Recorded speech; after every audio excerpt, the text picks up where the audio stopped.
Well, we'll come to the question of single case studies and the methodology in a moment, but I think what you said now leads me very nicely to kind of next question I wanted to ask you, and that is the question of classification of aphasia. Yeah. It's of course something where you worked a lot, where you have, a lot of experience and knowledge.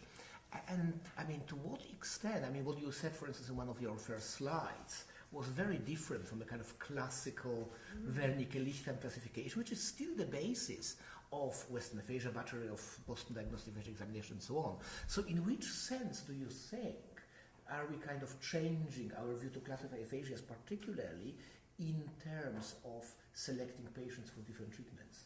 Yeah, for instance, in our unit, we only evaluate patients with chronic aphasia.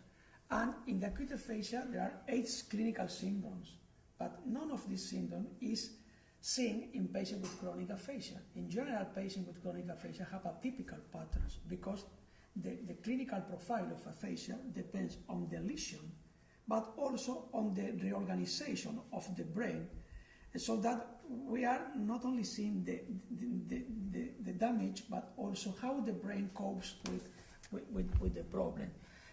In general, in the chronic aphasia setting, we can see patients with Broca's aphasia, because this is the most common pattern, conduction aphasia, for patients with phonological problems and problems with repetition, or also with anomia.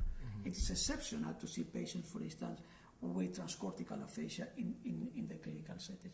What we do in our unit is, first of all, we try to classify the patients with a general profile, Broca's, Wernicke, etc., and then to administer some subtests of the polpa, for instance, in order to know the nature of the language processing deficit, in order to try to repair or to compensate the problem that the patient may have. Also, it depends on the severity of the patient. The cognitive neuropsychological approach is not usable in patients with severe aphasia. At least in our opinion, it's very difficult to evaluate phonemic discrimination, for instance, in a patient with severe comprehension disorder. It's really problematic.